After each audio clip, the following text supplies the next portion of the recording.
সবাই শুধু আমার জেতা ম্যাচটাই দেখে, কিন্তু কতবার হেরে আবার নতুন করে শুরু করেছি সেটা কেউ দেখে না। অনেকেই বলে তুই তো ভালো খেলতে পারিস না, কিন্তু তারা জানে না আমি জিততে নয়, নিজের মনটা ভালো করতে গেম খেলি।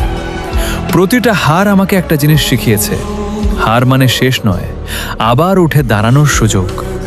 কখনো নেট খারাপ হয়েছে, কখনো মোবাইল ল্যাগ করেছে, আবার কখনো নিজের ভুলেই হেরেছি। তবুও আমি গেম ছাড়িনি, কারণ স্বপ্ন দেখা মানুষরা সহজে হালছে না। যারা আজ আমাকে নিয়ে হাসে, হয়তো একদিন তারাই বলবে ছেলেটা চেষ্টা করতে জানতো।